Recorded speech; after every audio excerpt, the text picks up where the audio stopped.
আমাকে বোকা মনে করছেন? আমি তো একক নির্বাচন করার পরেও ৯৬,০০০ উপরে ভোট পেয়েছি, এত কিছুর পরেও। অথচ আমাকে হারাবার জন্য লক্ষ লক্ষ কোটি কোটি কোটি কোটি টাকা ব্যয় করা হয়েছে। আমরা বুঝতাম না যে দলে থাকলে, জোটে থাকলে আমি এমপি হই, এমপি সব না কারাস। আমি নিজে বুঝি না, আমরা পুলিশের মধ্যে ছিলাম যে জোটের মধ্যে থাকলে আমি তো ২টা দিয়ে এমপি হইতাম, নির্ঘাত ব্যাপক ভোটে। কিন্তু কেন দেখলাম আমাদের দল চলতেছিল মদিনার দিকে, স্টিয়ারিং ছিল পিসাব চরবনাই, আমরা রওনা করছি মদিনার দিকে। হঠাৎ দেখি চিন্তাই হয়ে গেছে, স্টিয়ারিং ফ্রি নাই, মদিনার থেকে শুরু করে এখন আমেরিকার দিকে রওনা করছি। আমরা আস্তের উপর নেমে গেছি। আমেরিকার দিকে যাওয়ার জন্য তো আপনাকে ডাকছিলাম কোন দিকে যাওয়ার জন্য? ইসলামের পক্ষে। কিসের পক্ষে? আপনারা কেউ না থাকলে আমাদের ছাতাও আসা যায়, চরমনের একজন মুজাহিদ না থাকলে কিচ্ছু আসা যায়। এটা ব্যবসা না তো, এটা বাণিজ্য না। আমরা বিশ্বাস করি নবী নূহ আলাইহিস সালাতু ওয়াস সালাম ৯৫০ বছর পর্যন্ত দাওয়াত দেওয়ার পরেও যদি মাত্র ৭০ জন মানুষ হেদায়েত করার পরে তার ফজিলত না কমে, তা আমরাও বিশ্বাস করি। আকীদা, এটা আমাদের বিশ্বাস, এটা আমাদের বিশ্বাস, এটা আমাদের আকীদা। যদি হক দাওয়াত দিয়ে একজন মানুষ হেদায়েত করতে না পারি, আমরা কামিয়াব হয়ে যাব। যেরকম আপনারা জানেন বীরে মাউনায় ইবনে তুফাইলের নির্দেশে যখন হারাম রাদিয়াল্লাহু তাআলাকে পিছন থেকে তীর নিক্ষেপ করা হয়েছিল, তিনি কি বললেন? ফুস্তু রব্বিল কাবা, রব্বে কাবার কসম আমি কামিয়াব হয়ে গেছি। রব্বে কাবার কসম আমি কি হয়ে গেছি? ভাই যাইতেছে মারা, রক্ত বের হইতেছে, শহীদ হইতেছে, কিন্তু কি বলে? এই কামিয়াবি কোন কামিয়াবি? এই কামিয়াবি বুঝতে হবে। জব্বার নামী এক বেঈমান আবু বকর রাদিয়াল্লাহু তাআলা গোলামকে যখন হত্যা করার সময় তিনি কি বললেন? ফুস্তু আল্লাহ, আল্লাহর কসম আমি কামিয়াব। জব্বার চিন্তা করতেছে সে দুনিয়ার থেকে বিদায় হয় আর বলে আল্লাহর কসম আমি কামিয়াব।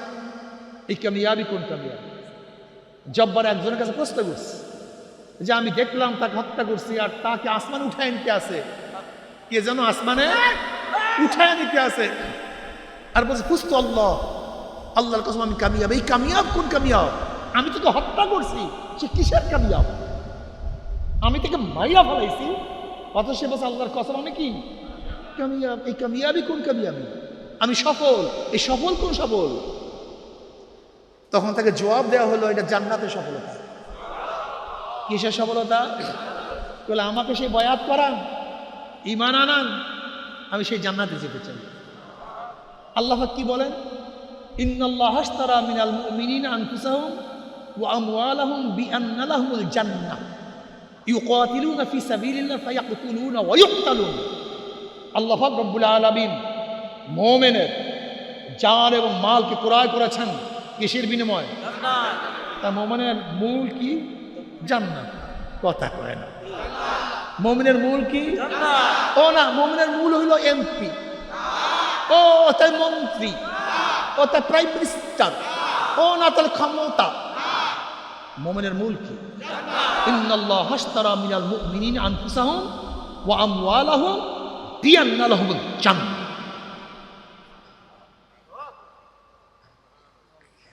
কি কামিয়াবি বুঝেন? বিয়াকুব কামিয়াবি বুঝেন, কামিয়াবি বুঝে না। কামিয়াবি কি জিনিস? কামিয়াবি বুঝে না। হযরত উমাইর রাদিয়াল্লাহু তাআলা বদরের ময়দানে খাজুর খাইতেছিলেন। নবী আলাইহিস সালাম বললেন আসো ওই জান্নাতের দিকে যার প্রশস্ততা আসমান এবং জমিন পরিমাণ। তিনি বললেন বাহ বাহ। নবী আলাইহিস সালাম বললেন বাহ বাহ বললা কেন? বলে জান্নাতে যেতে চাই। ওই জান্নাতে যেতে চাই, খাজুর ফাক ফিক্কা মারছে, ছাপায়া পড়ছে, যুদ্ধ করতে করতে শহীদ হয়ে গেছে। কিসের জন্য? কয়দা। মুসলমানের কামিয়াবি কি? আমরা বেঈমান হইতে হইতে ইসলাম থেকে দূরে সরতে সরতে এখন জান্নাতের কোনো বয়ান নেই, জান্নাতের চাহিদা নাই, জান্নাতের আকর্ষণ আমাদের মধ্যে নাই। এখন আকর্ষণ কথা কয় না। ক্ষমতা তো ফিরআউনের ছিল, সাদ্দাদের ফিরআউনের ক্ষমতা ছিল। নমরুদ তো গোটা দুনিয়ার বাদশা ছিল, গোটা দুনিয়ার বাদশা ছিল নমরুদ। বখতে নসর তো গোটা দুনিয়ার বাদশা ছিল। বখতে নসর বেঈমানদের মধ্যে গোটা দুনিয়ার বাদশা ছিল দুইজন, মুসলমানদের মধ্যে গোটা দুনিয়ার বাদশা ছিল দুইজন। বেঈমানদের মধ্যে নমরুদ, বখতে নসর, আর মুমিনদের মধ্যে জুলকারনাইন, নবী সুলাইমান আলাইহিস সালাতু ওয়াস সালাম ছিল দুরা বাদশা। কারণের তো মাল ছিল, মালের তো অভাব ছিল, জামনের মতো মাল ছিল। লাভটা কি, ফায়দাটা? যেই বাদশাহী, যেই ক্ষমতা আমাকে সুন্নাত থেকে দূরে সরাইয়া দেবে, ওরকম বাদশাহী, ওরকম ক্ষমতার উপর আমরা লাথি মারি।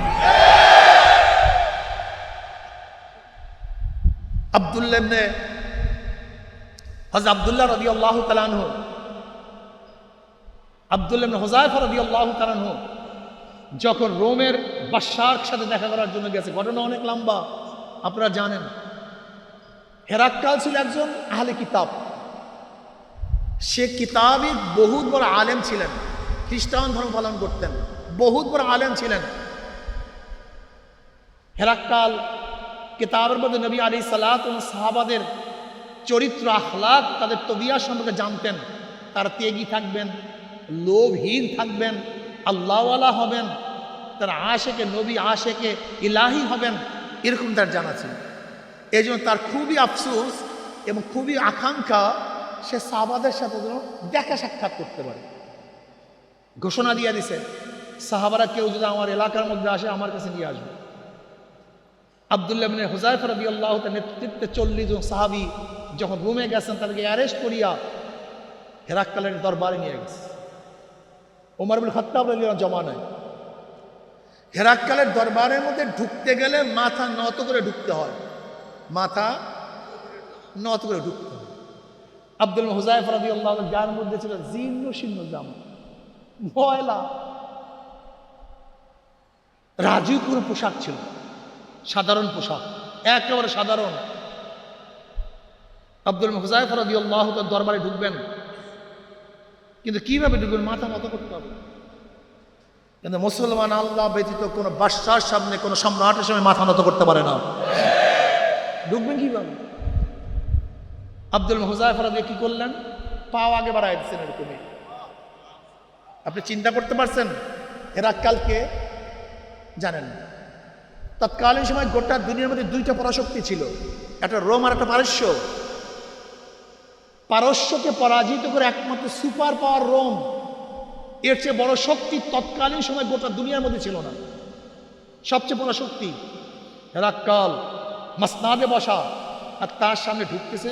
সামনে কি দাঁড়ায় গেছে হেরাক্কালের ভাই তলোয়ার নিয়ে, তলোয়ার উন্মুক্ত করছে। এত বড় সাহস! বাদশাকে ইজ্জা সম্মান না দিয়ে তার সামনে সামনে পাওয়া বাড়াইছো, এত বড় সাহস! টাকা দাঁড়ায় গেছে। হেরাক্কাল বল, থামো, যদি এখনই কতল করো তাহলে পরীক্ষা হবে না, পরীক্ষা আসতে দাও। আসছেন আব্দুল হুযায়ফা রাদিয়াল্লাহু তাআলা চিন্তা ভাবনা ছাড়া হেরাক্কালের পাশের যে চেয়ার ছিল এটা ডাইরেক্ট বসে গেছে। কোনো টেনশন নেই, কোনো চিন্তা নেই, কারণ আজমত তা আল্লাহ। এই অন্তরের মধ্যে কার আজমত? আল্লাহ। অন্য কার আজমত, অন্য কার খেয়াল তার অন্তরের মধ্যে নাই। সে তো বারবার বলছে আল্লাহু আকবার। বড় কে? জোরে বলেন কে? তোমার আমার মুখের জবানের আল্লাহু আকবার কলিজা পর্যন্ত যায় না। কলিজার মধ্যে ঢুকা আল্লাহু আকবার, যখন আল্লাহু আকবার কলিজার মধ্যে ঢুকে দেখো সব ছোট, আল্লাহই বড়। হেরাক্কালের ভাই আবারও রাগ হয়ে গেছে, থামো, কিছু করিও না, দেখি তামসাটা। এবার হেরাক্কাল বলছে, আব্দুল্লাহ তোমার সাথে একটা প্রস্তাব আছে, এর জন্য ডাকছি। কি প্রস্তাব? বলে আমার বাদশাহের অর্ধেক তোমাকে দিয়ে দেব, শুধু একটা শর্ত, ভালো মতো কান লাগাইয়া কথা শোনেন। যদি কানের মধ্যে ময়লা থাকে কান সাফ করেন, তারপর কথা শোনেন। ইসলাম আগে বুঝেন। আজকে হাজারো যুবকদেরকে ক্ষমতার বিষয়, হাজারো মুসলমান সন্তানদেরকে বেঈমান বানানো হচ্ছে, হাজারো মুসলমান মেয়েদেরকে ধ্বংস বানানো হচ্ছে। নাম দেয় ইসলাম, ইসলামের ধারে কাছে। কি আজীব, আজীব এক চক্কর, আজীব চক্কর। তোমাকে একটা প্রস্তাব করে কি, আমি তোমাকে বাদশাহের অর্ধেক দিতে চাই, একটা শর্ত। বলে কি শর্ত? খালি একটা চুক্তি করতে হবে। কি করতে হবে? চুক্তিটা কি? ঈমান থাকতে হবে। কথা কয় না। কি এরকম চুক্তি নাই এখন বর্তমানে? তৎকালীন সময় বড় সুপার পাওয়ার ছিল কে? আর এখন সুপার পাওয়ার কি চুক্তি মুক্তি হয় কেন? মোটেও হয় না। না, চুক্তি শুধু একটা চুক্তি করতে হবে। চুক্তি হলে সুগারের গোশ যদি আমদানি করা যায়, সেই চুক্তিটা করতে হবে। আল্লাহ বলে ইসলামী হুকুমাতের কথা বলা যাবে না, সেই চুক্তিটা করতে। কোরআন ও সুন্নাহর কথা বলা যাবে না, আল্লাহর আইন সেই কথাটা, একটা চুক্তি করতে হবে। ক্ষমতা ও ঠিক একই কিরসা। কি দেব? অর্ধেক দিয়ে দেব। খালি চুক্তিটা কি? ঈমানটা থাকবে, আর কোনো কিছু সব ঠিক আছে, খালি এই চুক্তি দেব।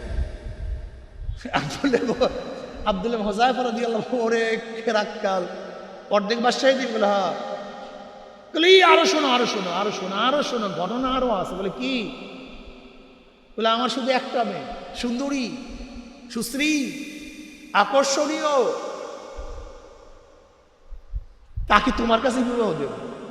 আর আমার আর কোনো সন্তান নাই, মারা যাওয়ার পরে সে বাদশা, তার মালিক, গোটা রোমের মালিক তুমি। এবার আব্দুল্লাহ ইবনে হুযায়ফা রাদিয়াল্লাহু কি বললেন জানেন?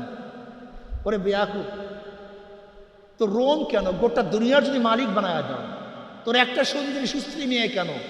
যদি 1 লক্ষ সুন্দরী সুশ্রী মেয়ের সাথে বিবাহ দাও, সব কিছুর লাত্তি মারতে পারবো, কিন্তু ঈমান ছাড়তে পারবো না, ইসলাম ত্যাগ করতে পারবো। এরকম হাজারো ঘটনা আছে। বাদশার দরবারে খাইতে বসছে, প্লেট চাটা শুরু করছে। প্লিজ প্লেট চাটেন, প্লেট চাটেন, প্লেট চাটেন। বলে বাদশাদের সম্মানে নবীর একটা সুন্নাত আমরা ছাড়তে পারি না। ইসলাম না, ইসলাম বাদশাদের রসম এবং সম্মানে নবীর একটা সুন্নাতকে, আর আমরা দাঁড়িয়ে লাগবে না, ইসলাম কেন? পর্দা মেয়েদেরকে, আচ্ছা বলেন তো, নামাজের মধ্যে মেয়েদের কাতার পিছনে না সামনে থাকে? কথা কয় না। আচ্ছা বলেন তো, কোনো মেয়েকে যদি পথ প্রদর্শন করতে হয়, পুরুষ সামনে থাকবে না পিছনে থাকবে?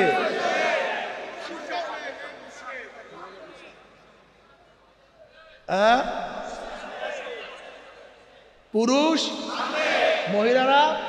কারণটা কি? কেন আল্লাহ পাক রব্বুল আলামিন মেয়েদের সব কিছুকেই আকর্ষণীয় বানাইয়াছেন।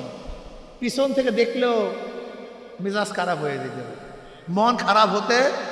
এজন্য নিয়ম কি, আগে তুমি যাও, পিছনে, পিছন থেকে ইশারা দিবে, এদিকে যাও, এদিকে যাও, সামনে না। ভেজাল আছে। নামাজের কাতার কোথায়? পথ প্রদর্শনের সময় কোথায়?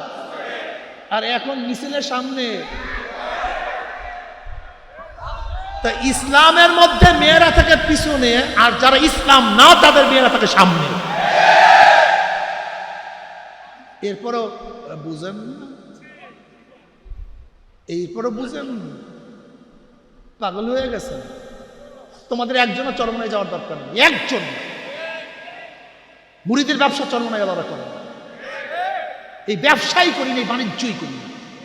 আল্লাহ পাক আপনাদেরকে নিয়ে ফেরেশতাদের মধ্যে আলোচনাও শুরু করেছেন। ওয়ান আবি হুরায়রা রাদিয়াল্লাহু তাআলা আনহু ওয়া আবি সাঈদ রাদিয়াল্লাহু তাআলা আনহু আন্নাহুমা শাহিদা আলা রাসূলিল্লাহি সাল্লাল্লাহু আলাইহি ওয়াসাল্লাম আন্নাহু ক্বাল লা ইয়াকুদ কওমুন ইয়াসকুল্লাহা তাআলা ইল্লা হাফাতুমুল মালাইকা ওয়া গাশিয়াতুমুর রাহমা ওয়া নাযালাত আলাইহিমুস সাকিনা ওয়া যাকারুল্লাহু ফী মান ইনদাহু রাহু মুসলিম। এই মাজলিস অনেক গুরুত্বপূর্ণ। আমি সবসময় জিকিরের মাজলিসকে ধোলাই কারখানা বলি। দুনিয়ার ধোলাই কারখানা জামা কাপড় পরিষ্কার করা হয়, আর জিকিরের ধোলাই কারখানায় গুনাহ পরিষ্কার করা হয়। ভাই নিচে নামেন, নিচে বসেন, মানুষ দেখতে, নিচে বসেন, মানুষ দেখতে দেন, আর দ্বিতীয়বার উঠবেন না, নিচে বসেন। জিকিরের মাজলিস, জিকিরের ধোলাই কারখানা কি পরিষ্কার করা হয়? ভুলিয়া গেছেন এর মধ্যে। এই যে সুবহানাল্লাহ পড়ছেন, পড়ার সাথে সাথে আমলনামায় 1000 নেকি লেখা হয়ে গেছে, 1000 গুনাহ সাফ হয়ে গেছে। কোরআনে পাক কি বলেন? ইন্নাল হাসানাতি ইউযহিবনাস সাইয়্যাত, নিশ্চয়ই নেকি গুনাহকে মিটায়া দেয়। ইউযহিবনার তর্জমা কি? সাইদ ইবনে মুসাইব রাহমাতুল্লাহ আলাইহি ফরমান, ইউযহিবনা অর্থ নেকি গুনাহকে এইভাবে মিটায়া দেয় মনে হয় ব্যক্তি কোনোদিন গুনাহ করেই না। যেরকম ময়লা কাপড় ভালো মতো ধৌত করলে মনে হয় কোনোদিন ময়লা লাগিয়ে নাই, ঠিক নেকি গুনাহকে এইভাবে মিটায় দেয় মনে হয় ব্যক্তি কোনোদিন গুনাহ করেই না। অপবিত্র পাত্রের মধ্যে যখন স্বচ্ছ পানি ঢালতে থাকবেন, এক সময় দেখবেন অপবিত্র বলতে কিছুই নেই, সবই পরিষ্কার। এখান থেকে একটা মাসালা, আমরা অনেক মানুষ গুনাহ করি, আবার মনে মনে ভাবি নামাজ পড়িয়া লাভটা কি, গুনার মধ্যে লিপ্ত। রোজা রাখিয়া লাভটা কি, গুনার মধ্যে ব্যস্ত। আমি মদ পান করি, জিকিরে ফায়দাটা কি? আমি অসৎ কাজ করি, নেকের মধ্যে আমার লাভটা কি হবে? এরকম ধারণা আছে কি নাই? এই ধারণা আমরা ঠিক না, এটা গলত ধারণা। আল্লাহ পাক কি বলেন? ইন্নাস সালাতা তানহা আনিল ফাহশাই ওয়াল মুনকার ওয়ালা যিকরুল্লাহি আকবার। নামাজ নামাজি সমস্ত গর্হিত কাজ থেকে ফিরায় রাখবে।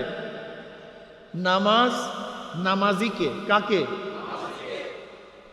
নামাজ নামাজিকে সমস্ত গর্হিত কাজ থেকে, গুনার কাজ থেকে, খারাপ কাজ থেকে ফিরায় রাখবে।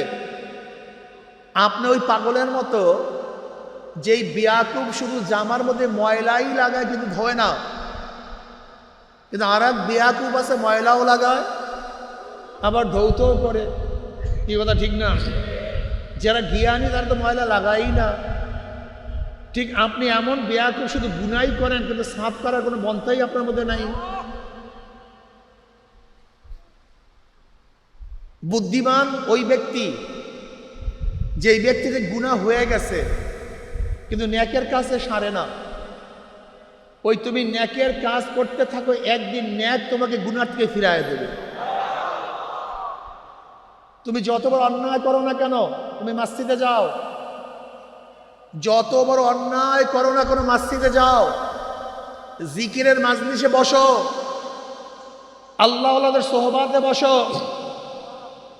বুখারী শরীফে রওয়ায়াত আছে, জাকিরিন যখন জিকিরের মাজলিস ছাড়ে আল্লাহ পাক কি বলেন? উশহিদুকুম আন্নী ক্বাদ গাফারতু লাহুম। এ ফেরেশতারা সাক্ষী থাক, গোটা মাজলিসের বান্দাদের গুনাহ সব মাফ করে দিয়েছে। ইয়াকুলুল মালাকু মিনাল মালাইকাতি ফীহিম ফুলানুন লাইসা মিনহুম ইন্নামা জাআ লিহাজাতান ইয়াকুলুল আযযা ওয়া জাল্লাহুল সুলাসা লা ইয়াশকা জালিসুম রাহুল বুখারী। এ আমার প্রিয় বাবারা, নবী আলাইহিস সালাতু ওয়াস সালাম কি ফরমান? কুল্লুকুম খাত্তাউন, তোমরা সবাই গুনাহগার। আমরা তো সবাই গুনাহগার। এর মধ্যে উত্তম গুনাহগার যে ব্যক্তি তওবা করে। এর জন্য ওই সমস্ত বাবাদেরকে বলবো যারা অসৎ কাজের মধ্যে, গুনার কাজের মধ্যে ব্যস্ত, লিপ্ত, কিন্তু নেকের কাজ করতে চাও না, আমি তাদেরকে বলবো বেশি বেশি নেকের কাজ করো, বেশি বেশি ইবাদতের মধ্যে মগ্ন হও। তোমার নেকের কাজ একদিন তোমাকে বদ কাজ থেকে ফিরাইয়া দেবে ইনশাআল্লাহ। লাইয়াবআসাল্লাহু আকওয়ামান ইয়াওমাল কিয়ামাহ ফি উজুহিহিম নূর আলা মানাবির লুকলু ইয়াকবুদুহুমুন নাস লাইসু বিআনবিয়া ওয়ালা শুহাদা قال الأعرابي حلهم لنا نعرفهم قال رسول الله صلى الله عليه وسلم هم المتحابون في الله من قبائل شتى بلاد شتى يستمعون على ذكر الله يذكرونه কিয়ামতের ময়দানে আল্লাহ পাক একদল সম্প্রদায়কে উঠাবেন, এক গোষ্ঠী উঠাবেন, এক দল উঠাবেন, এক জামাত উঠাবেন। ফি উজুহিমিন নূর, যাদের চেহারা নূরে আলোকিত হয়ে যাবে, মনে হয় যেন পূর্ণিমার চন্দ্র উদিত হচ্ছে। আলা মানাবির লুলু জাবারজাজ জামারাত, সবুজ ইয়াকুত পাথরের দ্বারা নির্মিত এক সিংহাসনে অধিষ্ঠ থাকবেন। মনে হয় যেন গোটা দুনিয়ার রাজ অধিরাজ বাদশাহী করতেছে। তাদের মর্যাদা দেখিয়া কিয়ামতের অন্যান্য ঈর্ষা করবে, আফসোস করবে, এই ব্যক্তি এত দামি কেন। নবী আলাইহিস সালাতু ওয়াস সালাম বললেন, হে আমার সাহাবারা, আমি যাদের প্রশংসা করতেছি তারা নবীও না, তারা শহীদও না। একজনের প্রশ্ন দিয়ে আনে বললে, কারা তারা, জলদি পরিচয় দেন। এবার নবী আলাইহিস সালাতু ওয়াস সালাম তাদের পরিচয় দেওয়া শুরু করেন। ভালো মতো শুনবেন, মনে রাখবেন, এই লোক কারা, যাদের কিয়ামতের ময়দানে চেহারা আলোকিত হয়ে যাবে, দামি হয়ে যাবে, দামি সিংহাসনের মধ্যে অধিষ্ঠ থাকবেন। এরা কারা? হুমুল মুতাহাব্বুনা ফিল্লাহি মিন কাবাইলি শাত্তা ওয়া বিলাদিন শাত্তা ইয়াসতামিউনা আলা যিকরিল্লাহি ইয়াযকুরুনাহু। তারা ওই সমস্ত সম্প্রদায় যারা বিভিন্ন এলাকার থেকে, বিভিন্ন গোত্রের থেকে মাওলার মোহাব্বতে, জিকিরের উদ্দেশ্যে একত্রিত হয়ে মাওলার জিকির শুরু করিয়ে দিচ্ছে। জিকির তো আজকে আমাদের মধ্যে নেই, জিকির করি না। উম্মে হানি রাদিয়াল্লাহু আনহা ফরমান, নবী আলাইহিস সালাতু ওয়াস সালাম তার ঘরে গেলেন। উম্মে হানি রাদিয়াল্লাহু তাআলা আনহা বললেন, ইয়া নবী আল্লাহ, বুড়া হয়ে গেছে, বৃদ্ধা হয়ে গেছে, সারা রাত নামাজ পড়ার মতো, সারা দিন রোজা রাখার মতো, সারা ইবাদত করার মতো শক্তি আর বাকি নেই। এমন কিছু আমলের কথা বলে দেন যে আমলগুলি করার মাধ্যমে আল্লাহ নৈকট্য লাভ করতে পারি। নবী আলাইহিস সালাতু ওয়াস সালাম বললেন, হে উম্মে হানি, তুমি প্রতিদিন 100 বার সুবহানাল্লাহ পড়ো। কতবার? কতবার? ফায়দা কি? ফায়দা কি? ইসমাঈল আলাইহিস সালাতু ওয়াস সালামের বংশের 100 গোলাম আজাদ করলে যেই পরিমাণের সওয়াব, 100 বার সুবহানাল্লাহ পড়লে সেই পরিমাণের সওয়াব হয়ে যাবে। এক সুবহানাল্লাহ, এক গোলাম আজাদ। কথা কয়, এক সুবহানাল্লাহ, কথা কয়, এক সুবহানাল্লাহ, এক সুবহানাল্লাহ। কিনে দেখছে বর্তমানে একটা গোলাম।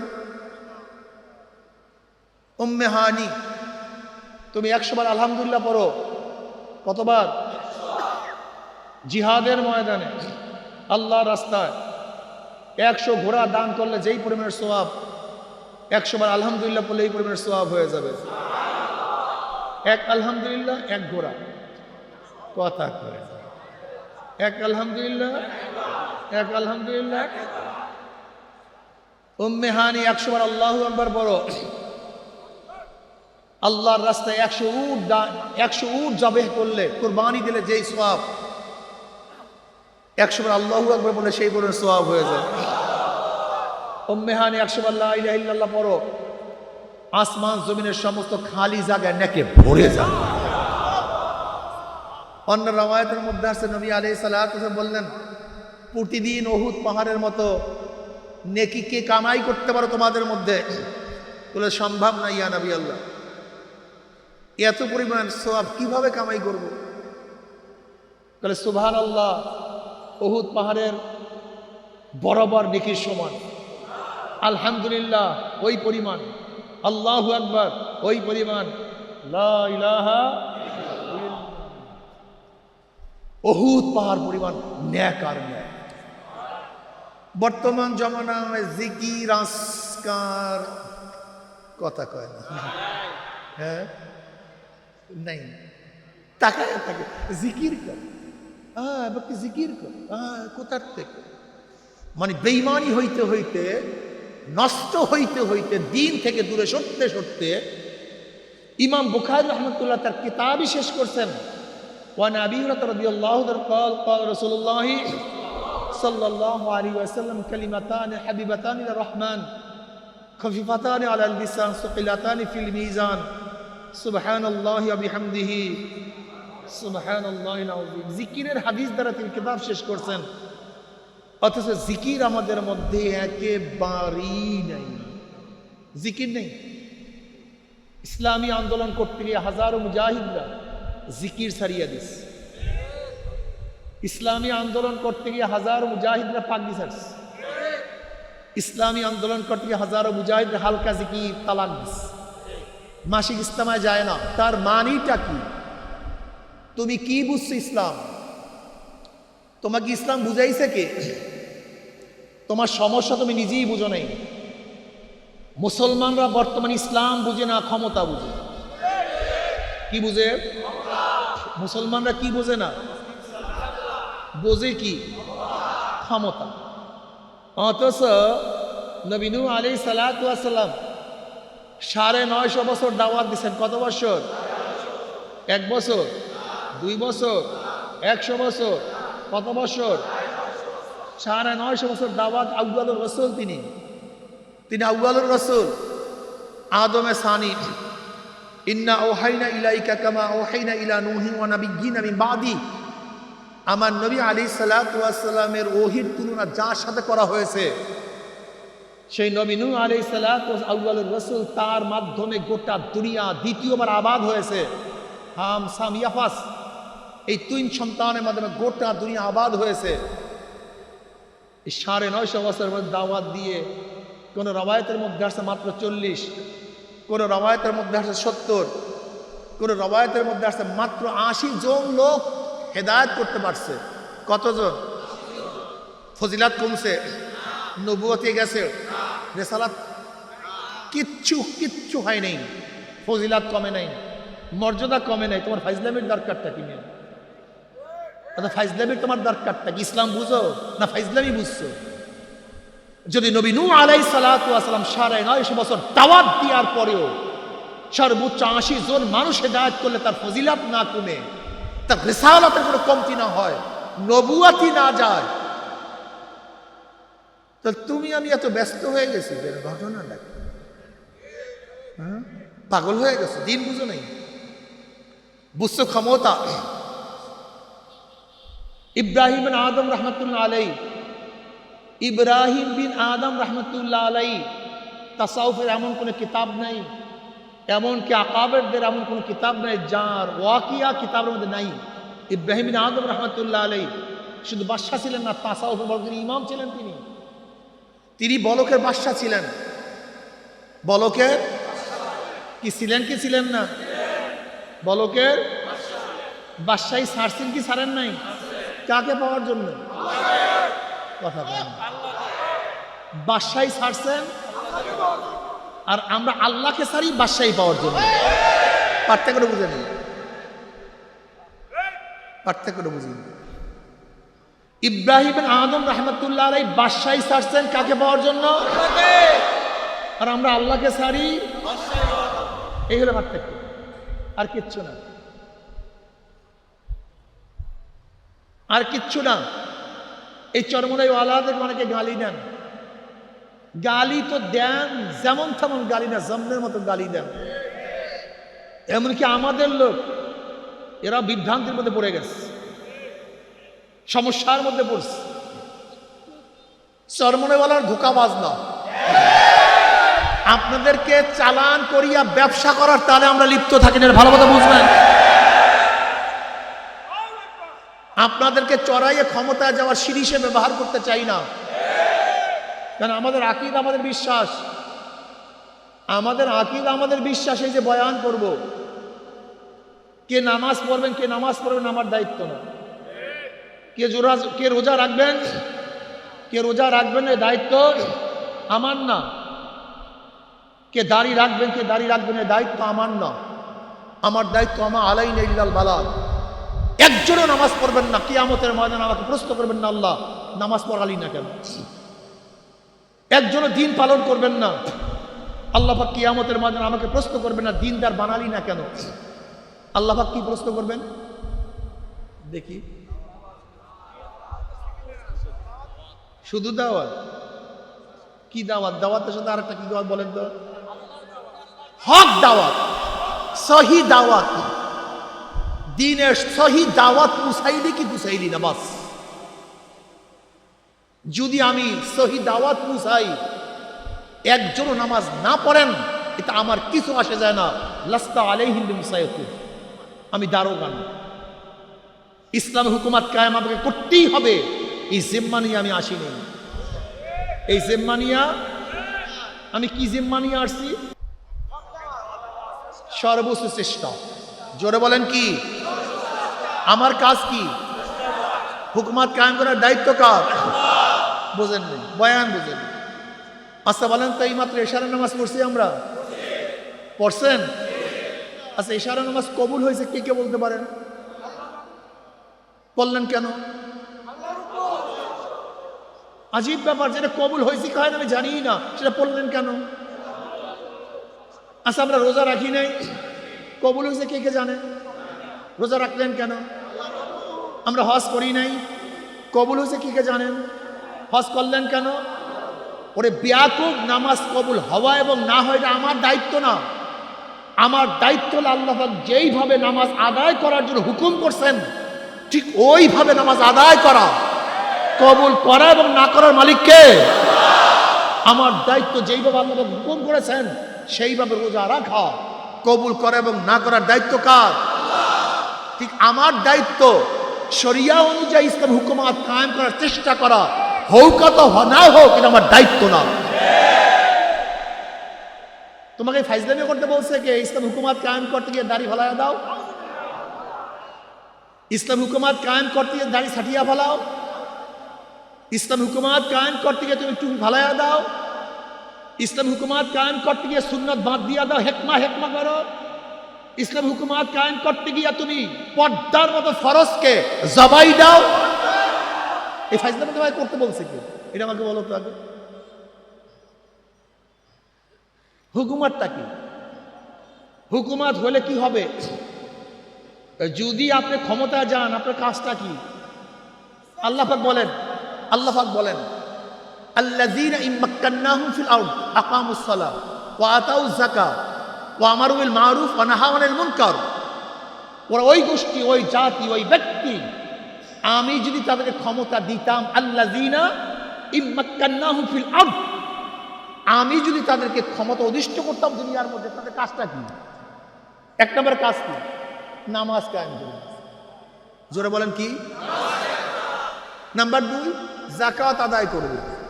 নাম্বার 3, সৎ কাজের আদেশ করবে। নাম্বার 4, এই তো কাজ। কাজ নেই। কাজ হলো প্রথম, ক্ষমতায় যাওয়ার প্রথম কাজ হলো নামাজ। আচ্ছা বলেন তো, আগে নামাজ পড়তেন না, চরমনায় যাওয়ার পরে নামাজ শুরু করছেন, এরকম কেউ আছেন? দেখছেন, ক্ষমতায় গেলে কাম, সেই কাম তোমরা করতেই আছে। তো আমরা ফেল করলাম কি? মাথায় ঘিলু আছে, আমরা ফেল করলাম কি? ক্ষমতায় গেলে যেই কাজটা হবে নামাজ কায়েম করা, আমরা তো সেই কাজটা করতেছি। আগে দাড়ি রাখতেন না, চরমনায় যাওয়ার পরে দাড়ি রাখছেন, এরকম কাজের এখানে ইনফাজে শরিয়া, এটা শরিয়ত কায়েম করতেছিল। কামই তো এইটা। আগে সুন্নাত অনুযায়ী চলতেন না, চরমনায় যাওয়ার পর সুন্নাত অনুযায়ী আছে, এরকম কেউ আছেন? এই তো কাজ। তার মানে আমার ক্ষমতা যাওয়ার উদ্দেশ্য হলো ইনফাজে শরিয়া, শরিয়াকে বাস্তবায়ন করা, শরিয়াকে জবাই দেওয়া না। শরিয়াকে যুবক বাবারা, আমার ছাত্র বাবারা, মুসলমান বাবারা, পর্দার মা বোনেরা, খুব ভালো মতো বোঝার চেষ্টা করবা, খুব ভালো মতো বোঝার চেষ্টা করবা। চরমনাই কি? এরা কি চায়? চরমনাই চেনো না? চরমনাই ওই গোষ্ঠী, ওই দল, ওই জামাত যারা ইসলামের জন্য ক্ষমতা ত্যাগ করে, কিন্তু ক্ষমতার জন্য ইসলাম ত্যাগ করে না। যারা মাওলাকে পাওয়ার জন্য ক্ষমতার উপর লাথি মারে, কিন্তু ক্ষমতার জন্য আমার মাওলাকে ত্যাগ করে না, তারা সেই গোষ্ঠী, সেই দল।